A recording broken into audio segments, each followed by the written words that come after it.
I hope you chose the right answer, because if you didn't, then we won't be able to finish this playthrough. Well, actually, if you're watching this part, well, that actually doesn't matter anyways. I don't know.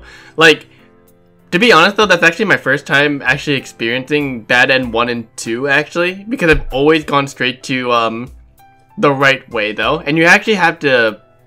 If you see, the third, the third choice, though, you have to choose it in that order, though. If you don't choose it at all, though, it goes immediately into Bad End 2. So, well, once again, like, yeah, I mean, there's a lot of depth to this, though. So, it's kind of interesting. Yeah, I know, there's a lot to take in, man, alright? Like, it was such a huge, like, turn, too. I just wasn't expecting it either. Welcome. It's been quite some time. Do not be alarmed. You are fast asleep in the real world. I have summoned you within your dreams.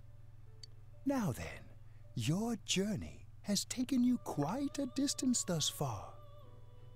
Do you believe you'll be able to successfully solve this mystery?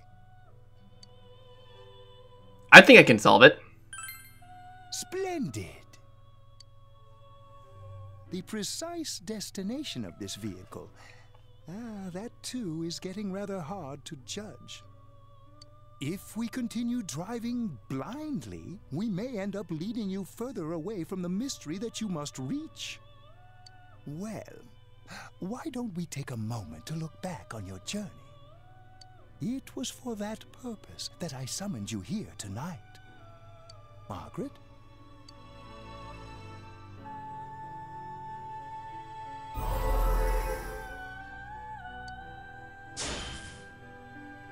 What's right? What you should choose to do in life? The answers to those things lie within you. I'm going to think about my life and set my own path. We are experiencing the words engraved into your memory during your journey. Failing to understand and failing to listen are rather different things. All right, let's go ahead and think this through as much as we need. If we leave any unanswered questions behind, we'll just be lying to ourselves. I'll think as hard as I can and try to help. Come on, we've accomplished this much together, haven't we? Right. Together. And it seems you have comrades with you as well. Those heading in the same direction through this dense fog.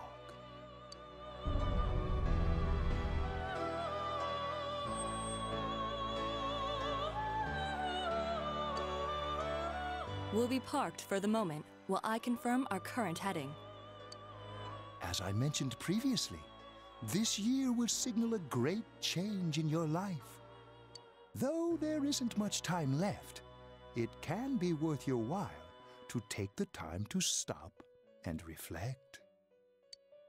People are like water flowing in a river. There is only one stream, but all who pass through it are affected differently. Some travel fast, some change their course, experiencing countless events as they travel down the river of time. Just so. The state of this room reflects the scenery of your heart. Perhaps this may be a time for contemplation rather than action.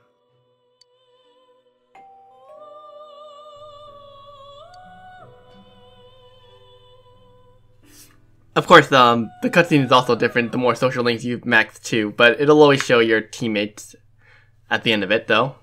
So it doesn't add too much, though, but it's still a nice little touch, though.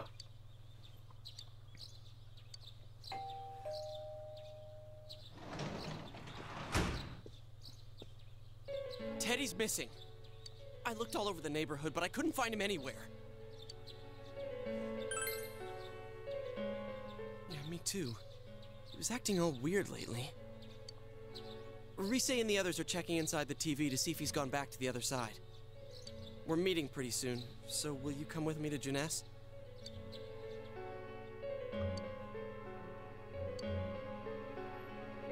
Yeah, so, that's a little... don't worry about it, Teddy. We'll get to him in a second.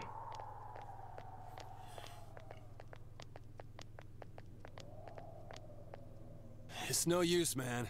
We can't find him. No luck for me either. I didn't sense anything over there. The fog's so dense it might be affecting my readings. I wish I could do better. I'm sorry. Ted. Don't tell me he really went back to his world this time. We told him over and over that he could stay here.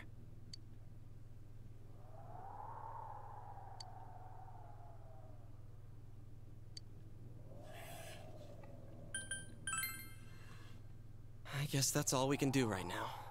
He plays dumb a lot, but he's attached to us deep down. He wouldn't disappear without saying anything, right? I'm worried for Teddy myself, but let's trust in him and await his return. Right now, we must concentrate on the case. It won't be long before Namatame is transferred to another location. We must hurry, or we will miss our only chance to get his perspective on this. You know, I've been thinking about the case since, but something just doesn't seem right. Let's quickly review the facts. Of all the victims, only 2 were killed. Miss Yamano the announcer, and Saki-san. From the documents we found in the car, we know Namatame had some sort of dealings with them. After that, there were multiple attempted murders in which we were targeted. It was only when he took Nanako-chan that we caught him in the act, identifying his modus operandi in the process. I want to hear you put it like that. Sounds like the dude's guilty. As a result of Namatame's arrest, the police admitted that Mitsuo Kubo was a mere copycat killer. Back up to yesterday. Remember when you said Namatame didn't have a motive to kill the announcer? That's what's bothering me. Right. Either he's completely nuts, or we're misunderstanding something. You lost me. She's trying to say that if Namatame is sane, then there may be facts in the case we don't know about yet. Sane or insane? Sounds like a play I saw before. When he talks about saving people, what does that actually mean? I don't think there's any doubt that it includes kidnapping people and throwing them into the TV. Could he mean saving them through death? He did call himself a savior and said that the other side is a wonderful world. So they'll be saved if they die? What a bunch of crap! The bastard should have gone and saved himself. What do you think, Senpai?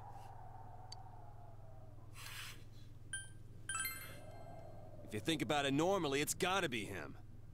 But there ain't nothing normal about that world anyways. There's something I've been wondering about for a while. When we first encountered him, he said, "You're the ones I saved. Don't worry, I'll save this girl too." So, if he saves people by killing them, did he save us too? Wouldn't he actually have failed to save us? You raise a good point. If he thinks that salvation comes only through death, his words to us make no sense. And another thing, the Namatame who appeared on the Midnight Channel said he failed to save Nanako-chan. Well, maybe he really was trying to save the victims by putting them inside the TV. Come on, don't get all quiet like that. You guys know I just say the first dumb thing that pops into my head. The possibility that he truly intended to save us. But he's still the one who threw in Saki-senpai and that announcer, right? Sure, we haven't nailed down his motives, but that doesn't change the fact that he killed them. Or what? You think someone else was involved? What makes you think so?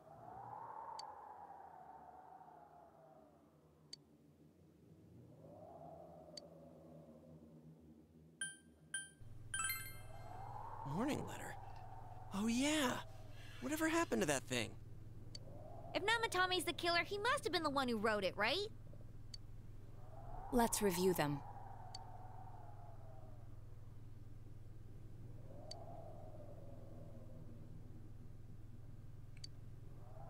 Yes, that's right. Isn't that kinda odd? Would someone who thinks he's saving people by killing them write stuff like, "Don't rescue or kill"? Yeah, and the "will be put in and killed" part doesn't make sense either. If the killer was writing it, wouldn't it be more like, "I'll put in and kill"? Hey, could this mean...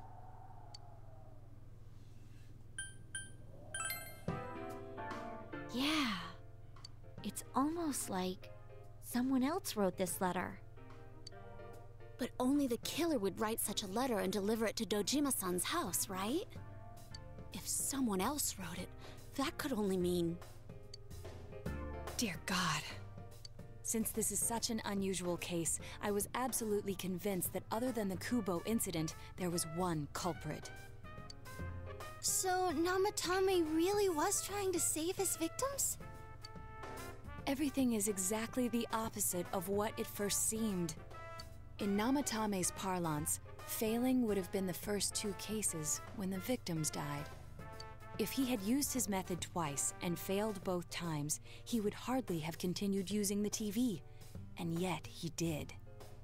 It all seems to suggest that someone else wrote this warning letter while observing the entire case. Someone else? Then... it wasn't Namatame that killed Saki-senpai and the announcer?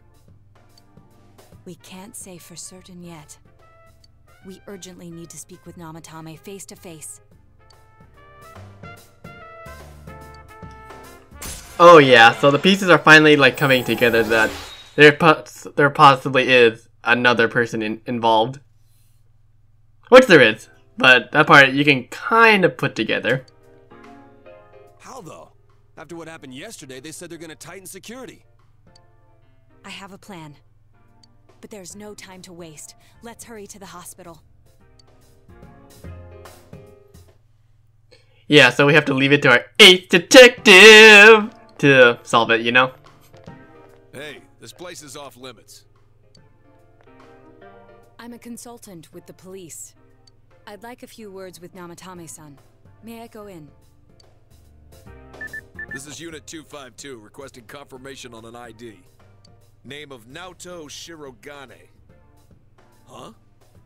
Ah, understood. I see. Well, you're on the list. I can give you a few minutes, but I'll have to record your conversation with him for security purposes. Not that I expect you'll get anything coherent out of the guy. He's been spouting nothing but gibberish. I'd like him to accompany me as well. He has no identification, but this is an emergency situation, and he's here in Detective Dojima's stead. Huh? Detective Dojima sent him? I wasn't informed of this. I'll vouch for his identity. Well, I guess it's better than dealing with the man himself. We have our hands full with the transport procedures, so the last thing we need is Detective Dojima running wild. Detective Adachi is busy somewhere too. This is Unit 252. Huh? I see. Has something happened? There's something about a suspicious object out in the lobby. Ah, well then, this works out nicely. You should back up your colleagues downstairs. We'll keep watch over Namatame-san. A disturbance in a hospital lobby, after all. It sounds serious. If anything happens, hit the nurse call button. I'll leave the rest to you. Understood. Please be careful. I knew they were undermanned, but I didn't expect it to go this smoothly. Wow! There's nothing much inside that suspicious object, so he won't be gone long. All right, then now's our chance to talk to Namatame. It's like a suspicious object, isn't it a bomb or anything? I'd be like, wow. And then everyone died. But no, that's not the case. It's probably just like some random shit in there. Namatame-san, there's something we'd like to ask you.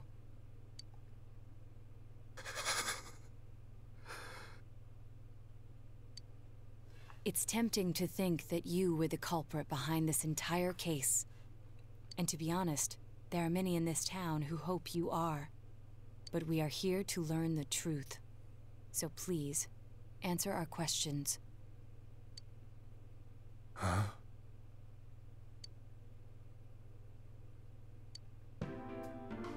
Okay. So who'd you throw in first?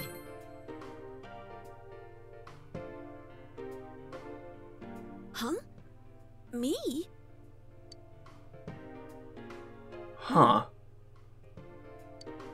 Okay. Then, did you kill those 2 girls?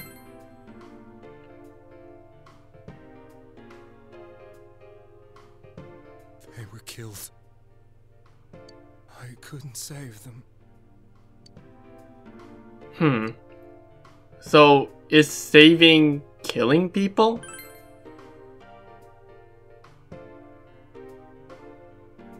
No. If nobody saves them, they'll be killed. That's why I put them in there. Then tell me if my estimation is correct so far. After discovering the Yamano and Konishi incidents, you realized an appearance on the Midnight Channel meant certain death. Thus, to save her from that fate, you kidnapped Yukiko Amagi. You couldn't let her be killed, so you threw her into the TV, preventing the killer in this world from reaching her. And you repeated the process, as more individuals appeared on the Midnight Channel. It all falls into place. His body is weak, but his mind is sound. He's trying to tell us the truth. Yeah, but if the stuff he's saying is true... There's another killer who murdered the first 2 victims? Indulge us in a few more questions. Okay. So who killed the first 2? I have no idea. I want to know that too. Okay. How about, why did you enter the TV? I didn't know. I never thought it would be that kind of place. Alright. And then, why the warning letters? What are you talking about? Ah. As I thought. You believe me? Did they find him? Did they find the one who did such cruel things? Mayumi. Please calm down. Our ability to find the culprit rests on you. We know about the other world. In fact, we're the only ones who can fully understand what you have to say. Only you? We did blame you for everything at first. But now I think we can accept whatever you got to tell us as truth. Please. Tell us everything you can, calmly and slowly. You're willing to listen? Do my story?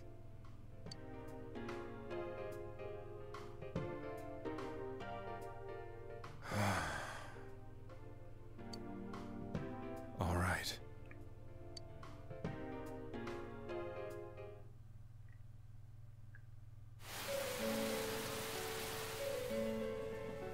Soon after my affair with Mayumi became common knowledge, I returned to my parents' home, as if to run away from the scandal. And I started drinking heavily to drown my anxieties. I hadn't been able to reach Mayumi at all, and that didn't help either. Mayumi, where are you? She'd been disgraced on all the afternoon shows, and forced to resign from the program she was on. I caused her so much trouble. I wanted to at least apologize to her, but I couldn't even do that. I lost the will and energy to do anything. Then, one day, the rumor I heard some time ago came back to me. Since I had nothing better to do, I sat down blankly in front of the TV and watched my own reflection. And all of a sudden, there was Mayumi. Mayumi? Is that you? The Mayumi inside the TV looked as if she was calling to me for help. Mayumi? Mayumi! When I reached out unthinkingly to touch her, my arm disappeared into the TV, as if I had dipped it into a pool of water. I was so shocked that I lost my balance and nearly fell face first into the TV.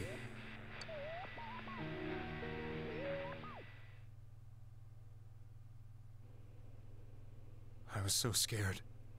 I couldn't understand what just happened. I thought maybe I'd gone insane. In the end, I decided to think of it as just a dream, and I went back to the city the next day after finishing work. The next afternoon when I got to work, I was fired on the spot, as I expected. That wasn't what broke me, though. It was Mayumi being found dead. And not just that, but it had happened in my hometown.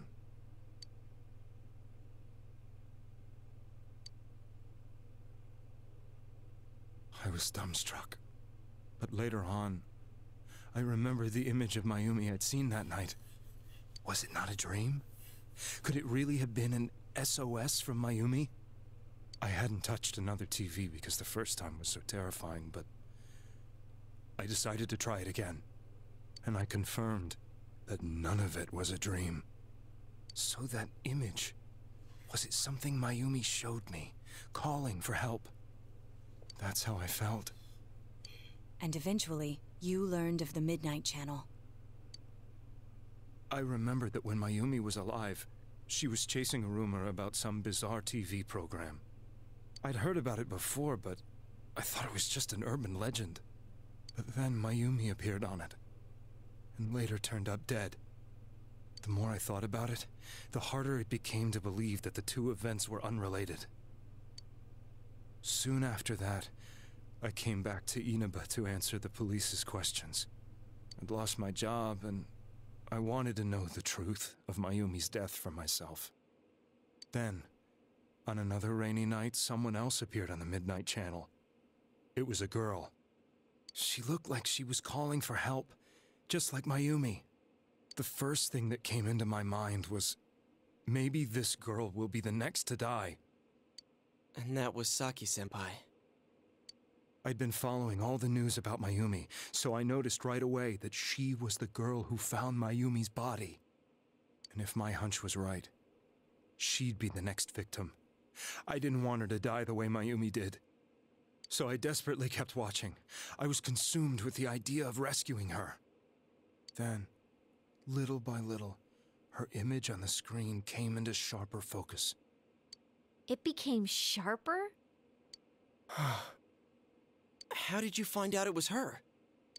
After I came back, my father couldn't bear to see me in such low spirits, and gave me a job with the family business. I met that girl when I delivered a package to the liquor store.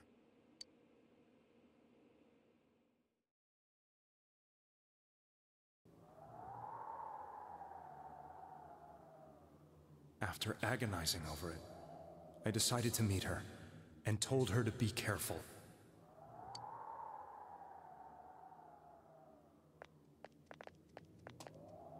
But that same night, on the TV,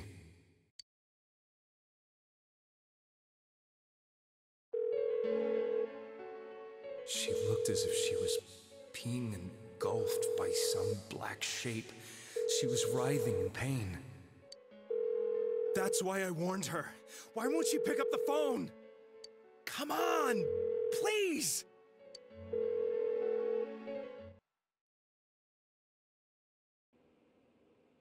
The next day, they found her dead. I knew she was going to be murdered, but I couldn't save her. I blamed myself, thinking there must have been something I could have done. There was no one who depended on me. Nobody at work, not even my wife. Mayumi was the only one who accepted me for who I was. But she was murdered, and the same person killed another girl. I was beside myself. I couldn't forgive myself for doing nothing. You really did love Miss Yamano. Yes, from the bottom of my heart. Before I was married, my wife made it big in show business. I was happy for her, but it put a strain on our relationship. I think I can kind of relate. It was around that time when I met Mayumi. She was interviewing our candidate for the next election. She was a big-name announcer, but she only worked with local stations, and her attitude towards work was similar to mine. We both came from Inaba, so she was easy to talk to. I knew it was wrong, but I couldn't help getting intimate with her. She gave meaning to my life. Soon after Saki-san was found dead, yet another girl appeared on TV. That was you.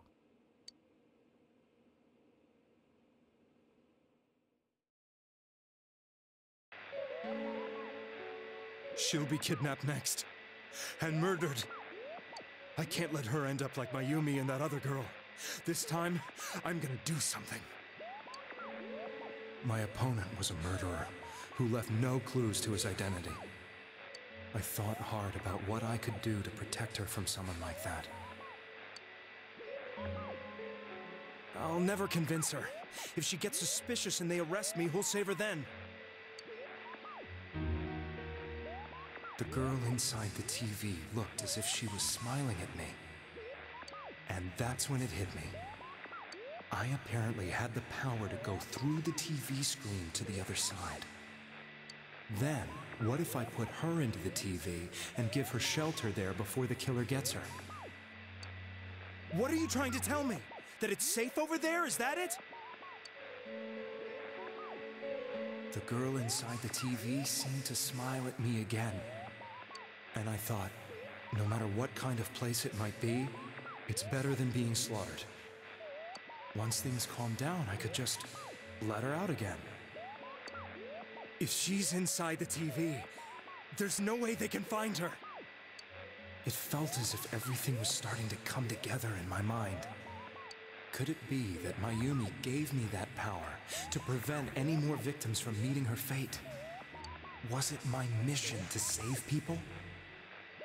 But there was a big problem. If I explained the situation to the victim, they wouldn't understand. I had already tried that and failed miserably. It seemed the only thing I could do was to take them away. If that was my mission, I'd just have to do it. Or so I thought. Mayumi, please lend me your strength.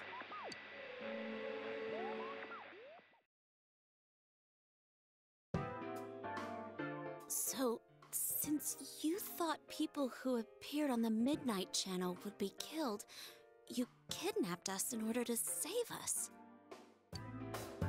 Mission? Give me a break! You never stopped and wondered about any of this? I thought I was the only one who could help them.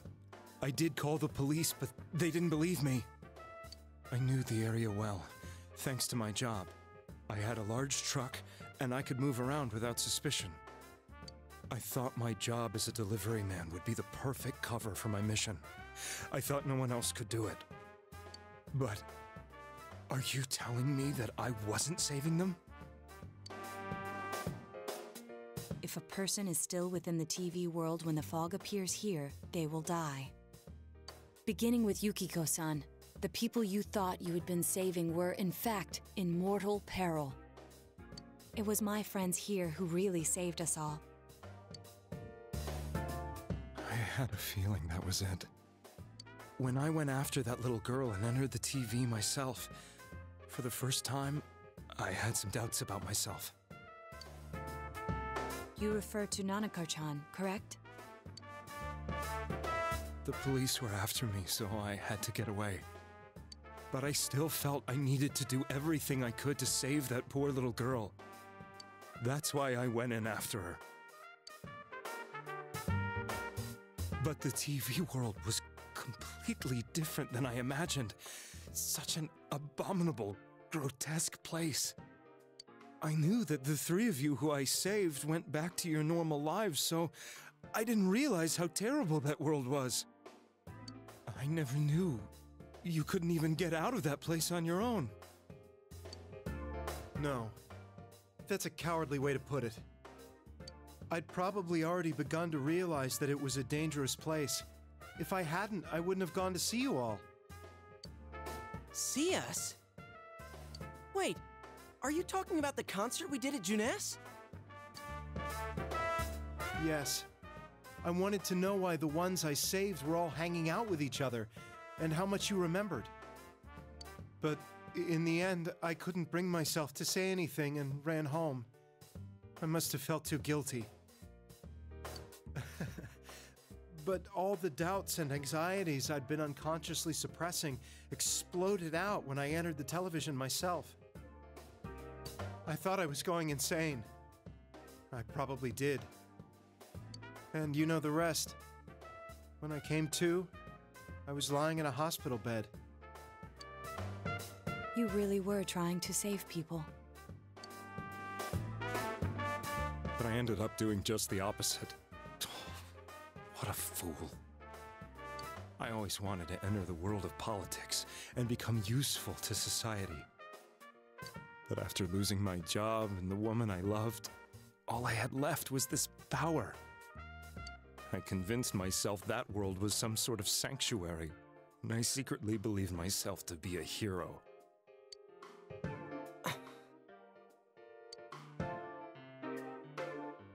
I never doubted what I saw on TV, and believed everything was as I wanted it to be. I didn't think for myself at all. That's why I couldn't protect them. I'm to blame for all of this. I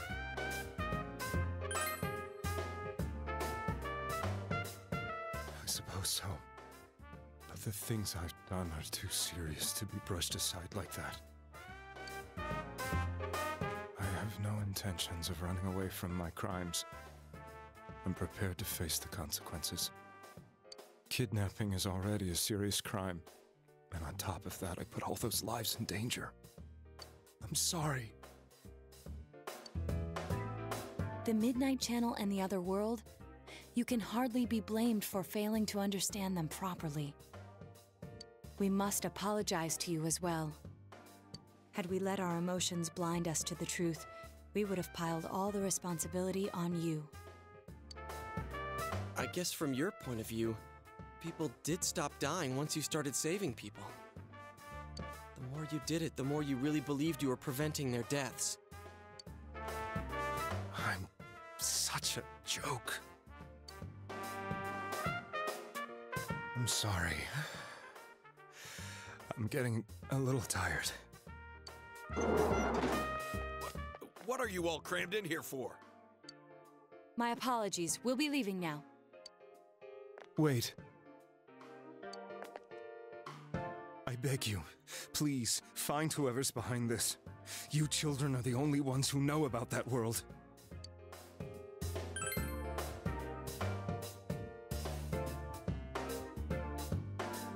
It's all clear now. He never committed any murders. It was another party who threw the first two victims into the TV.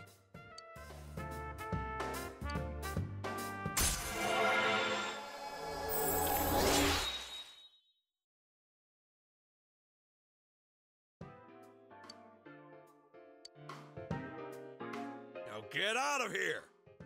I told you, he's almost ready to be transported. We can't have anything else happen. Sheesh. I better not see you rascals here again.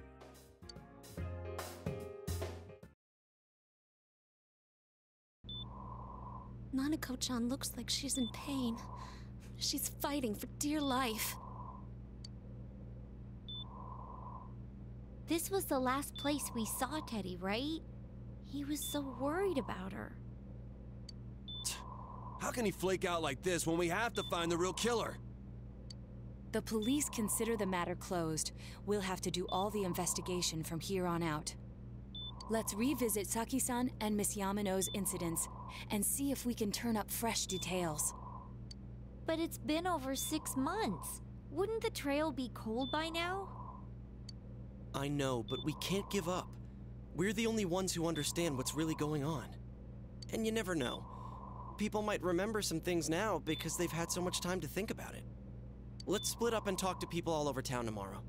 We'll meet up in the evening to discuss our findings. I hope we can find out something about Teddy, too.